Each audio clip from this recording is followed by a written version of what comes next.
Всех милых дам с Международным днем весны в душе и вечной молодости. На канале БСТ время подводить итоги недели. Сделаем это вместе. Добрый вечер. Я Альбина Хайруллина. И вот ключевые темы выпуска. Паводок во всеоружие. По самому плохому сценарию готовятся в Башкирии ко встрече с большой водой. Это все превышает среднемноголетнее значение, процентов от 20 до 50, где-то до 70% выше. В зоне подтопления могут оказаться свыше 250 населенных пунктов и 84 тысячи человек. По прогнозам, лед тронется уже в конце марта. Чтобы, залетев в яму, не попасть на дорогостоящий ремонт, в республике все дыры на дорогах поручено оцифровать. Тот, кто больше ям оцифрует, тот молодец. По 5 миллионов в каждом муниципалитете, еще 195 миллионов рублей в столице закатают в асфальт. Ровными дороги должны стать к маю. По вине врачей 74 уголовных дела, 12 из которых дошли до суда. Этот врач, Сырчин, продолжает работать до сих пор в этой больнице, и его еще и повысили. В республике задумались о страховании медиков от ошибок. За счет зарплаты или из чего кармана будут платить, и почему людей в белых халатах решили защитить от своих же пациентов. Определенная мера действительно социальной защиты от, можно сказать, агрессивного пациентского экстремизма.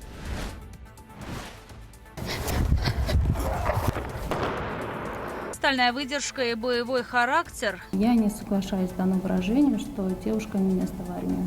Милосердие и самоотверженный труд. Это обычный день, это обычная ситуация, которая бывает у всех скорой помощи. Нет профессии, которая женщинам не подвластной. Можно вас обниму? Спасибо большое. Сильный, слабый пол. Наш день 8 марта. Под крылом Валуева Для меня очень большая честь, что ее назвали моим именем. в Уфе открылась школа Олимпийского резерва по боксу чемпиона мира в тяжелом весе. Таких в России больше нет.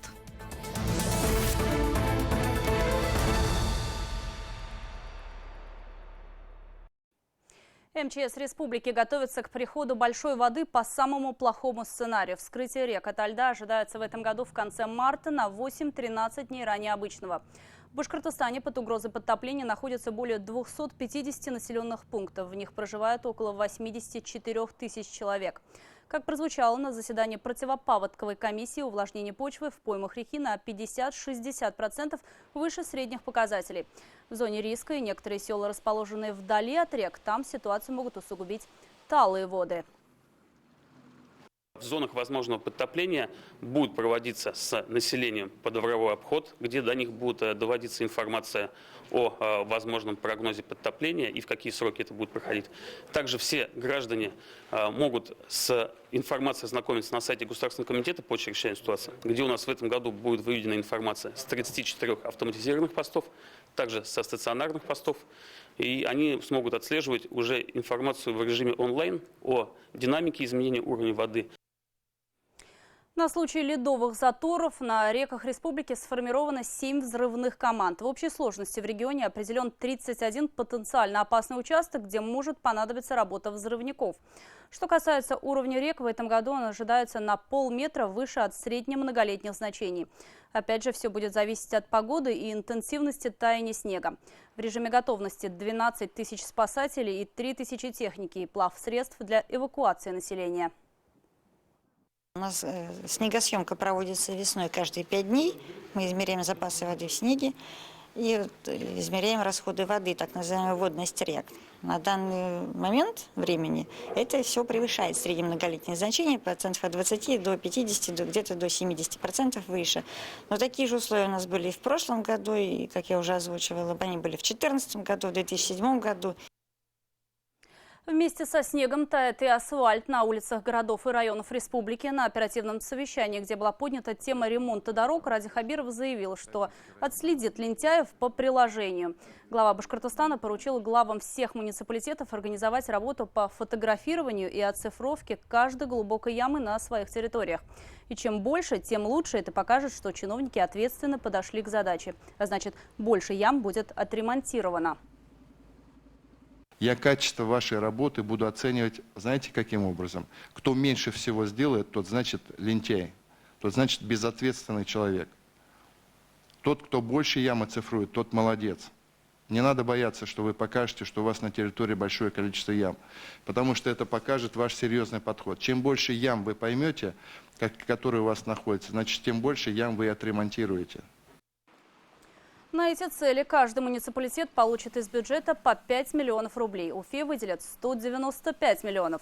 Часть из них уйдет на ремонт улицы Дагестанской в Деме и улицы Пугачева, которую Ради Хабиров назвал притчей во языцах после многочисленных жалоб автовладельцев. По сути, это один из въездов в город. Протяженность аварийно-опасного участка порядка 3 километров. Проскочив на скорости, этот участок можно попасть не только в колдобины, но и на дорогостоящий ремонт машины. По поручению главы республики отныне самым первым вопросом на оперативном совещании вплоть до мая месяца будет ход ямочного ремонта. А вот улицу Октябрьской революции в Уфе и вовсе могут закрыть для автомобилистов в одном из направлений. Возможно, именно эта улица станет пешеходной, а движение односторонним. Проект уже в процессе подготовки, сообщает РБК Уфа. Важным моментом стало то, что улица насыщена объектами культурного наследия, которые сохранились. Ожидается, что улица станет целиком нежилой, людей расселят за счет бюджета. А те старые дома, которые не вписываются в проект, снесут. Между тем, на неделе в мэрии Ульфат Мустафин сообщил, что власти пока еще выбирают, где разместить Уфимский Арбат, на улице Октябрьской революции или же Мустая Карима. Во всяком случае, определиться должны уже совсем скоро. Проект должен быть представлен 22 апреля. В республике создадут антикризисный штаб из-за ситуации с коронавирусом, и связано это не с появлением заболевших. Таковых в Башкирии не зафиксировано. Все дело в экономике, которую нужно страховать от рисков. Об этом шла речь на неделе в правительстве региона. Надеяться на прекращение распространения вируса COVID-19 к лету не стоит. Таков сценарий маловероятен. Все же это нетипичная сезонная инфекция. Такова позиция Всемирной организации здравоохранения. Между тем, Роспотребнадзор по-прежнему призывает отказаться от поездок за рубеж, настаивая, что сейчас не лучшее время для путешествий. Ситуация с ценами на маски вроде бы стабилизировалась, а вот экономику, как говорят эксперты, напротив, может начать штормить. Репортаж Артура Шамсудинова.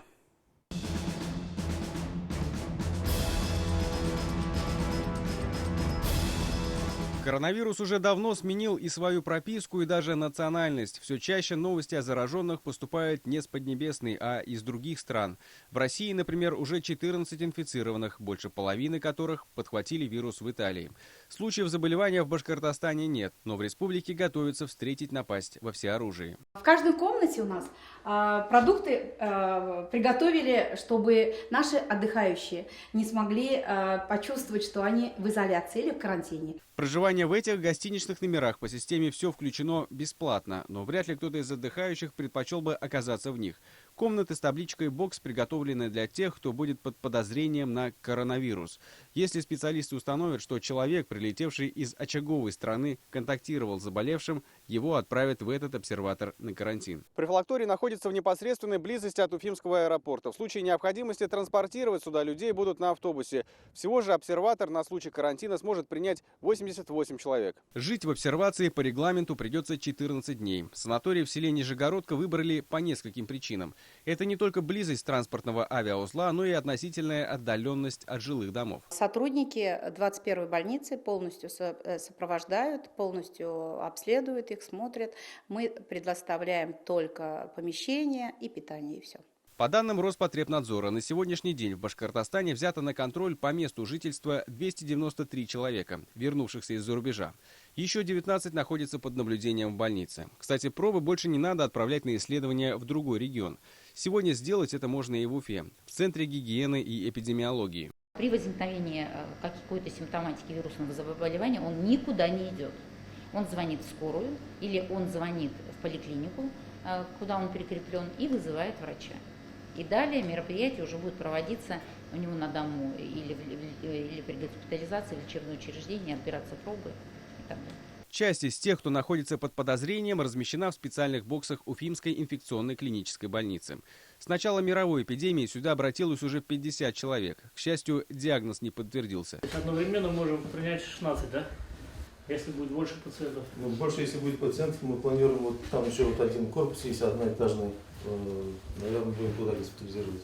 Бороться с вирусом уфимским медикам придется в непростых условиях. Здания больницы морально устарели, необходим новый корпус, который здесь может быть построен.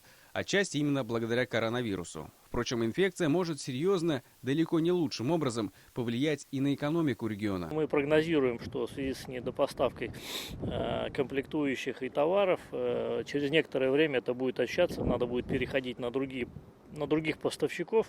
Скорее всего, это будет чуть дороже, и в итоге через какое-то время в целом Россия, в частности Башкортостан, может заметить эти негативные последствия экономики. Наглядным примером действия нового вируса уже стала отмена Сочинского и Ялтинского экономических форумов. Под вопросом и самое масштабное мероприятие года – Всемирная фольклориада, которая должна пройти в Уфе этим летом. В правительстве говорят, что уже сейчас нужно продумать необходимые антикризисные меры, чтобы не пришлось лечить экономику после эпидемии. Артур Шамсудинов, Булат Садриев и Рашид Кадыров. Итоги недели. Плату за врачебные ошибки, страхование медработников и организаций обсуждали на этой неделе в республиканском парламенте. По данным Следственного комитета, увеличилось число случаев, когда пострадавшие пациенты или родственники умерших требуют привлечь виновных к уголовной ответственности. Таких заявлений в прошлом году поступило более 250. При этом, по данным регионального Минздрава, более 80% объема медицинских услуг в России приходится на бюджетную сферу. Так готовы ли доктора платить за чужую смерть и приживется ли у нас в стране это нововведение? Екатерина Тимиряева выяснила мнение сторон. Вот итог врачебной ошибки. Как к этому можно относиться? Инициатива страховать медиков от врачебной ошибки у Лианы Самигуллиной вызвала неоднозначную реакцию. Женщина пострадала по вине анестезиолога. Тот сделал неправильный укол для операции кесарево сечения при родах. Потом ей не удалили гематому в течение 8 часов, а только на 3-й сутки. И как результат она не может ходить. С клиники БГМО она требовала 15 миллионов рублей. Суд присудил 4. По мнению Лианы, необходимо решить, что делать с врачами, из-за действий которых пострадали пациенты. Даже в нашем случае врачебная ошибка доказана, были суды, есть экспертиза на руках, судебная экспертиза, что есть врачебная ошибка. Но этот врач, Сырчин, продолжает работать до сих пор в этой больнице, и его еще и повысили по должности. Как?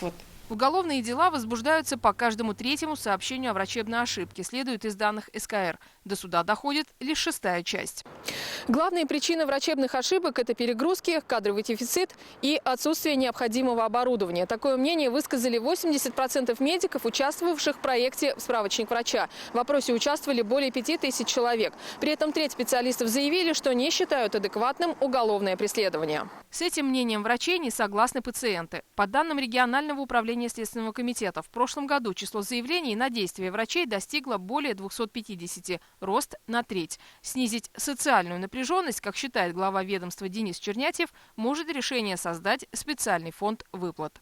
Необходимо создать внебюджетный фонд, который будет определять основания и размеры выплат гражданам, чьи родственники умерли из-за врачебных ошибок или дефектов медицинской помощи. Проблема подлежит обсуждению на общественном уровне и уровне региональных властей с принятием конкретных мер. По данным Минздрава Башкортостана, в республике работают около 14 тысяч врачей. При этом количество судебных исков к медикам ежегодно составляет около 20. По мнению экспертов, если будет введена система страхования врачей, то количество судебных процессов может быть увеличено.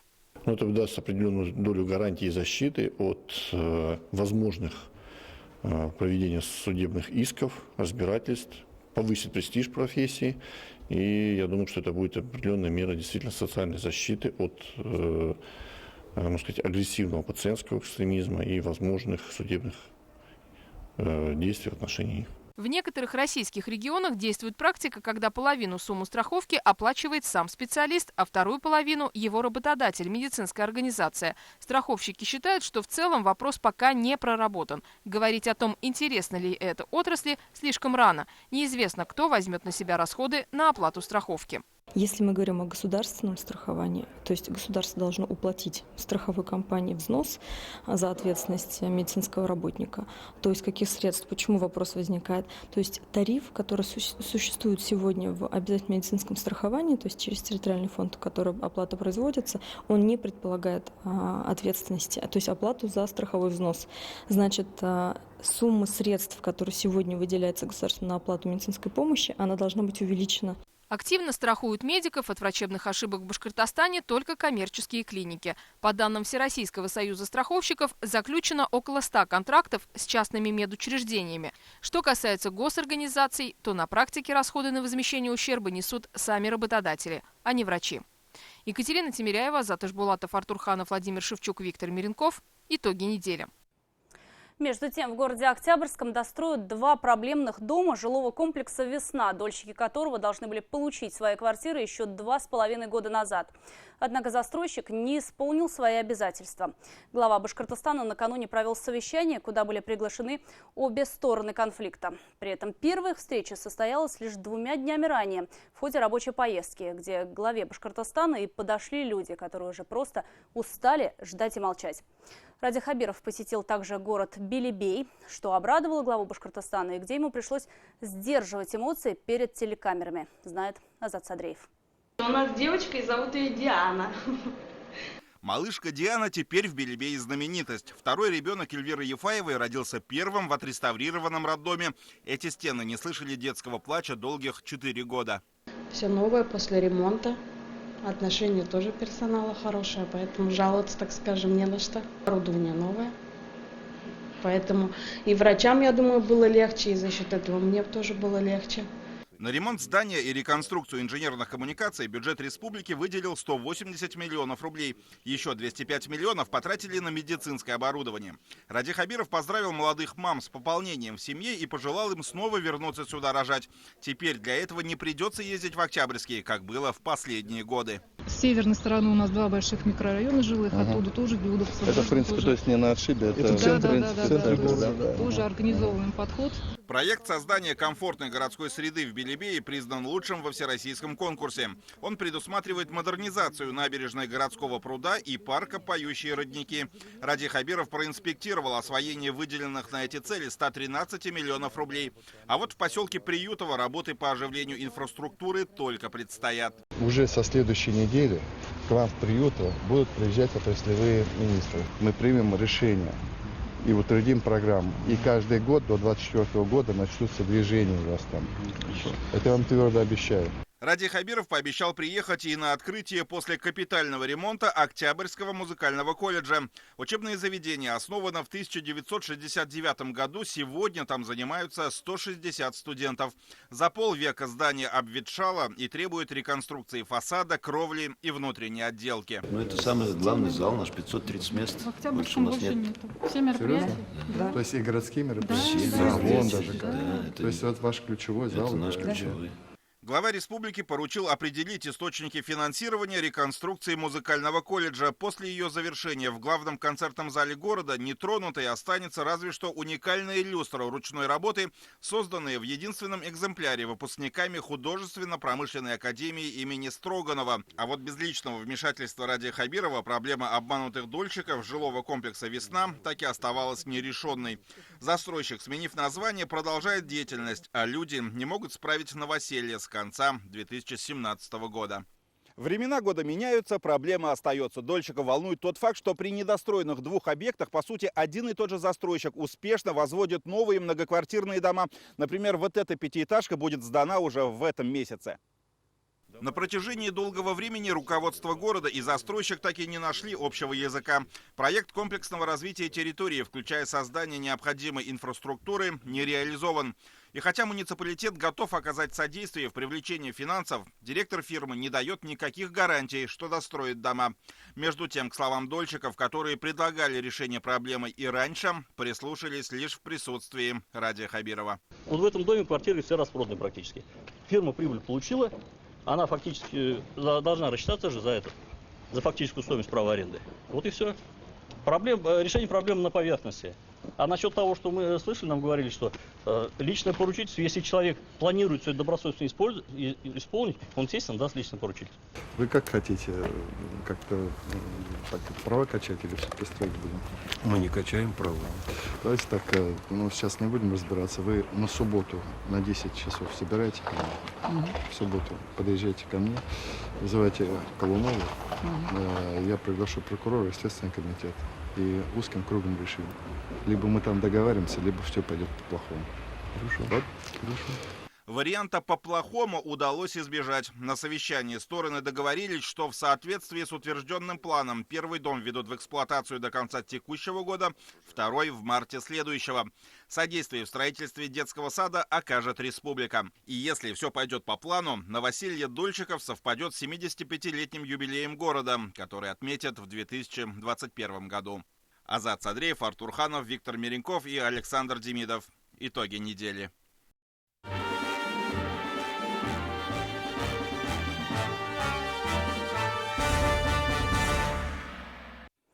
61 день до Великой Победы. Телеканал БСТ продолжает обратный отчет до главного праздника страны. Каждый день в эфире новостей наши корреспонденты знакомят зрителей с теми, кто героически сражался в боях или в тылу.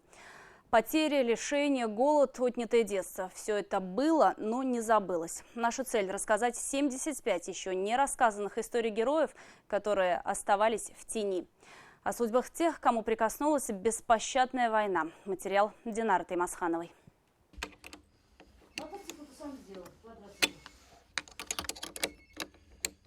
Гульнур Шайбаков проводит техосмотр своей машины каждое утро. За продуктами или в аптеку ветеран, которому недавно перевалило за 95, ездит сам. На новом внедорожнике можно и разогнаться, но он, как человек советской закалки, правила старается не нарушать. Меня честь припала, я же не нарушаю. Замечаний не имею. Наверное, этому четкому следованию инструкции он научился на поле боя. На фронт Гульнур Шайбаков ушел 17-летним юнцом. Ветеран воевал в 267-м мотострелковом полку на границе с Японией. И День Победы для него наступил намного позже. Сама медаль, правда, затерялась, но он до сих пор помнит события тех дней, как вчера. А на границах, как раз я тогда оказался близко к границе, там ежедневно были провокации. Они по нас стреляли, конечно, не прицельно, а просто, чтобы спровоцировать. Достаточно было с нашей стороны открыть стрельбу, война бы началась точно. Это второй фронт бы японцы открыли. Не закончилась война 9 мая и для Ахмедзаки Сакаева. Победу во Второй мировой отметили лишь 2 сентября. Ветеран служил на Тихоокеанском флоте, артиллеристом. Историк по образованию, он до сих пор проводит уроки памяти в Краеведческом музее. Не по учебникам, а по воспоминаниям. Японцы победили, потому что на Дальнем Востоке они угрожали нам все время. Они были в союзе с Гитлером. Можно сказать, по книжке рассказывают. Все, что они знают, они просто по книжке рассказали. А тут сам человек все видел, всю войну. Проходил, сам воевал. Живая история, все рассказывает. Ему было столько же, как и этим мальчишкам, когда вместе с отцом отправили на войну. 96-летний ветеран, включив старый патефон, вспоминает, как на палубе корабля они отпраздновали Весну Победы. В Владивостоке дом офицеров. Там, сейчас вспоминать это все. Николаю Морозову здоровье уже не позволяет танцевать. У ветерана едва хватает сил носить тяжелый от медалей и орденов мундир. По наградам можно отследить боевой путь артиллериста, который начался с середины 43-го года. И сразу с одного из ключевых и кровопролитных сражений всей Великой Отечественной войны. Курская битва под Прохоровкой. Вот там жестокие бои были. Потом были бои на Днепре. Бои Корсунь-Шевченковского окружения. Ясно-Кишиневское наступление. Наступление на Будапешт и потом на Прагу. Как только бойцы услышали радостные сообщения от Левитана, накрыли столы. Следом поступил приказ. Прага просит помощи. Взвод отправился выполнять боевую задачу. 100 грамм за победу они подняли лишь 12 мая. Мне кажется, что вот этот период жизни фронтовой для всех фронтовиков самый такой запоминающийся Курской битвы, что действительно это была мясорубка. Очень много погибших. Он там получил ранение. Всю жизнь туалет не видал, на дворе ходили. А сейчас, видите, какой 75-ю годовщину победы Сергей Оловянников отпразднует в новой квартире, хотя еще месяц назад встречал нашу съемочную группу в покосившемся доме без удобств. О таком подарке он даже не мечтал, хотя жаловаться на тяготы 96-летний ветеран, который прошел войну, не привык. В армию его призвали в 42-м. При освобождении Будапешта за месяц до Дня Победы был тяжело ранен. Врачи хотели ампутировать ногу, но сумели в итоге спасти поврежденную конечность. Победу Сергей Петрович встретил в госпитале в Австрии. Форсировали реку Дунай и в Австрию попали. Вот в Австрии бои были тяжелые. Ну и вот там меня и ранило крепко. Квартира досталась Сергею Оловянникову уже с мебелью. Это также подарок муниципалитета. Фронтовика теперь можно назвать завидным женихом. Но счастливый владелец квадратных метров планирует жить один. Подумаю, с кем жить-то придется, не знаю. Старуху брать уже года не те. Динара Таймасханова, Айбулат Аминев. Итоги недели. Ну а теперь о тех, ради кого сегодня мужчины ставили будильники, чтобы в выходной день проснуться раньше и успеть порадовать цветами, подарками и вниманием. В торговых центрах лишь раз в году отмечается такой факт, что на 1 квадратный метр мужчин приходится гораздо больше, нежели женщин. И тут главное не прогадать с подарком. Наш день, 8 марта, наступила. Сама дата уже трансформировалась в праздник весны, любви и красоты, когда милых дам поздравляют с тем, что они украшают мир собой. Но изначально этот день был символом борьбы женщин за свои права и свободы. Право на образование, публичную деятельность, на работу и на равнооплачиваемый труд. И уже нет профессий, которые женщинам не подвластны, в чем и убедилась моя коллега Анастасия Ильчебаева. Сама, кстати, девушка не из робкого десятка. Встретив Илину на улице, и не скажешь, что эта милая девушка с легкостью кидает через плечо спецназовцев, а ведь еще 4 года назад она поднимала не 80-килограммовых мужчин, а документы в банке. Но военная форма оказалась ближе офисного дресс-кода. Спортом Илина занималась со школы, а вот именно единоборствами никогда. От первой тренировки до победы на чемпионате по Приволжскому округу прошло всего 2 недели, а уже через пару месяцев сдала на кандидата в мастера спорта. В Росгвардию Илину привел супруг. Александр предложил пойти служить по контракту, а она не отказалась, хотя, признается, переживал. Неловко, как у нее будет проходить самовосстановление с гражданской жизни на военную, потому что это совсем другая структура, другая организация, то есть, как, можно сказать, совсем другое измерение. Но говорят же, устойчивое выражение есть, что армия не для всех, и получается, и лица, и мужского пола не все могут служить в армии. Но, тем не менее, становление прошло нормально, месяц, 2-3. На гражданке мне не хватало вот этой активной жизни и этих нагрузок, а здесь я вот это все получаю. На гражданке ни один мужчина не сможет сделать то, что делаем мы. Вот. Я не соглашаюсь с данным выражением, что девушка не место в армии. О том, что надела военную форму, Илина ни разу не пожалела. 4 года службы закалили характер, говорит девушка, да и супруг замечает, стала боевой. Илина проявляет не женский интерес, ее все интересует мужское. Она недавно мне сказала, почему нас не учат кидать гранаты женщины, именно военнослужащих.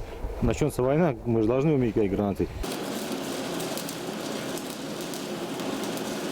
Когда поднимается забрала сварочной маски, ожидаешь увидеть под ней брутального мужчину. Айсулу Садыкова ломает стереотипы. Вот уже 3 года она работает наравне с представителями сильного пола. Девушки часто дают изделия, где требуется ювелирная, тонкая работа. Это у нее получается особенно хорошо. В детстве девочки мечтают стать врачами, моделями и даже принцессами. Айсулу мечтала стать сварщиком. В деревне, когда я была маленькая, у соседей был сварочный аппарат, а у нас нет. Я всегда просилась к ним в гости, лишь бы посмотреть. Мне так интересно было и не хотела от них уходить. Говорила папе, что останусь жить здесь, а он смеялся. Айсулу трудится на оборонном предприятии. Послаблений на работе ей не делают. В соседнем цеху работает ее супруг. Говорит, профессия для девушки странная, но мечта есть мечта. Она немного потеряна и поначалу неуютно будет чувствовать себя в коридоре конгресс-холла, не привыкла к повышенному вниманию ни телекамер, ни властимущих. Немного успокоится, уже оказавшись в кресле концертного зала, но так и не поймет, почему именно ей досталось место в первом ряду. Куда привычнее фельдшер Разида Абдеева чувствует себя, сидя в машине скорой помощи. Откуда она, не успев застегнуть куртку, выскочила, увидев массовое ДТП на Дёбском КП. Медик, первый, пробиваясь через сугробы, бросилась на помощь пострадавшим. Не успокоилась, пока не обошла каждый автомобиль. Начал тормозить. Разворачиваю, никому не надо будет. Нет. Все нормально, да? К счастью, в тот день обошлось без жертв. Уже после выхода сюжета на нашем телеканале глава республики поставил Разиду Абдееву в пример, отметив, именно таким должен быть настоящий врач.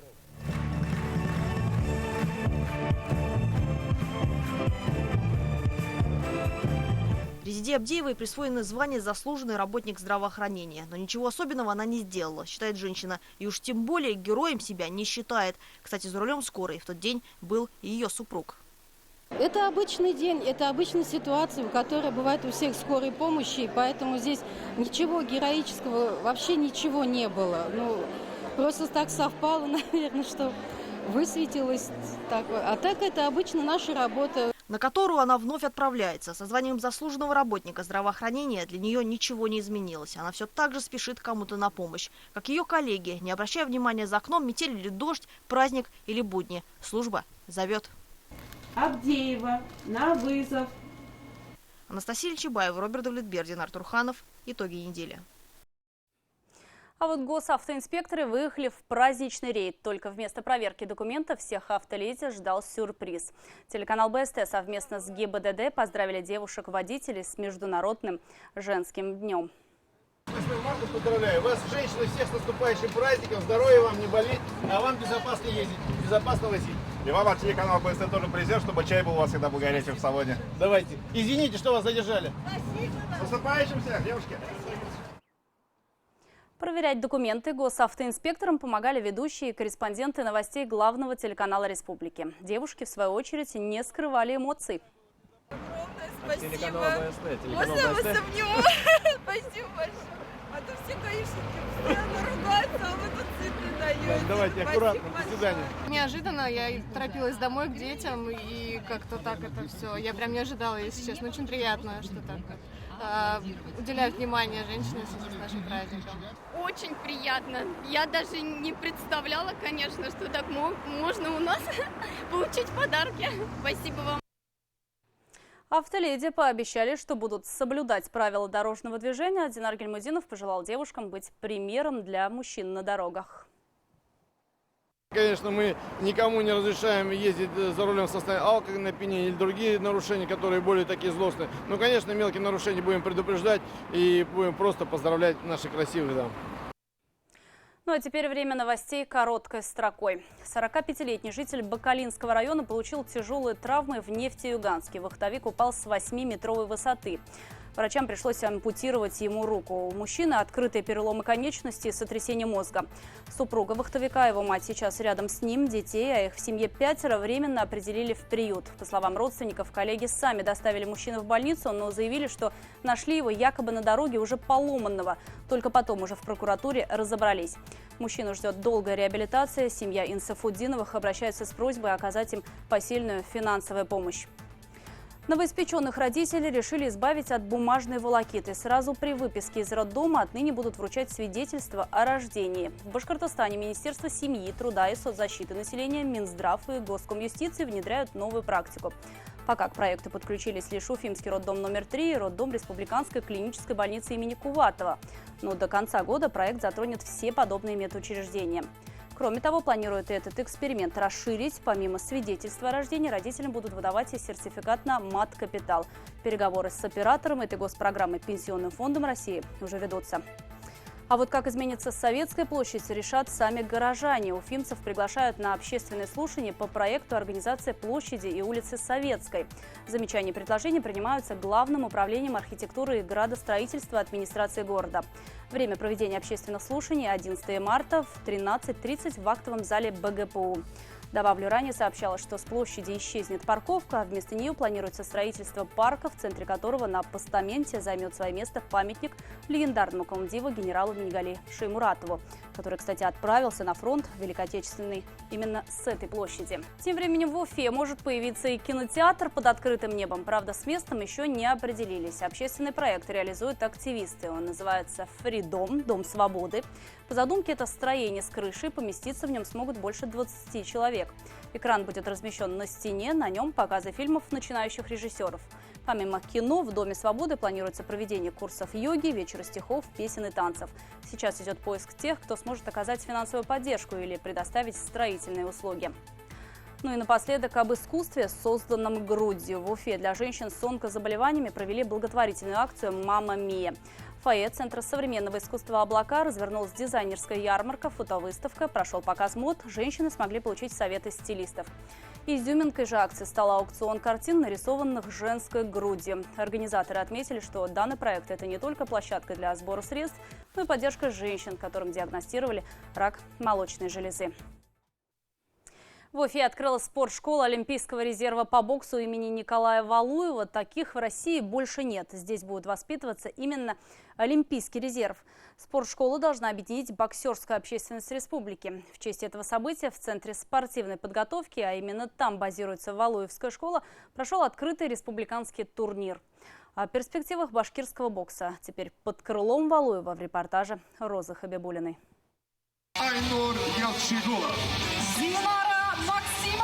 Таких атмосферных соревнований по боксу республика не видела давно. Хотя на ринг выходят не именитые чемпионы, а юные спортсмены. Но для ребят устроили шоу. Мария Казакова, Республика Башкортостан.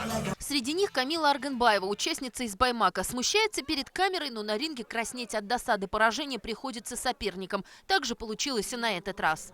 Камила, вы тут перед камерой раскраснелись, зарделись. А как вы в ринге выступаете? Я выступаю, готовлюсь всегда, разминаюсь, готовлюсь, в ринге не боюсь. И таких смелых боксеров в республике наверняка станет больше. В Уфе на базе Центра спортивной подготовки открылась школа Олимпийского резерва имени Николая Валуева.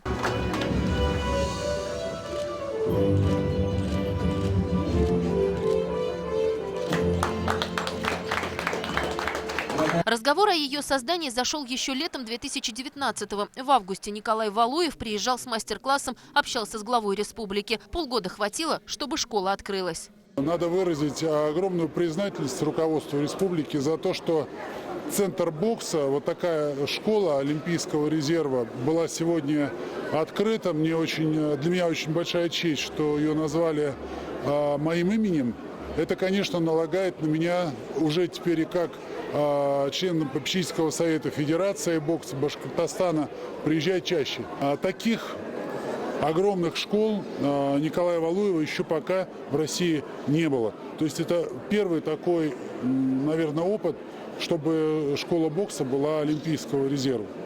Во время своего приезда Николай Валуев принял участие и в отчетно-выборной конференции Федерации бокса. Так, председателем попечительского совета избран первый заместитель премьер-министра правительства республики Андрей Назаров. Здесь же наметили планы на будущее. Сейчас в республике боксом занимается 3500 человек. Эту цифру планируется удвоить. Предполагается улучшить материально-техническую базу, поддержать наставников, чтобы вновь появились победители международных соревнований. А ведь их умеют воспитывать в Башкортостане. Стоит вспомнить Валерия Лимасова, двукратного чемпиона Европы, участника Олимпийских игр в Монреале, Леонида Костылева из Октябрьского, победителя континентальных соревнований уже в 2008 году. Его успех повторил Иван Абрамов. Отметим чемпиона Европы и мира среди профессионалов, а также участника Олимпийских игр в Барселоне Андрея Пестряева. Вообще Уфа, говорили всегда, боксерский город.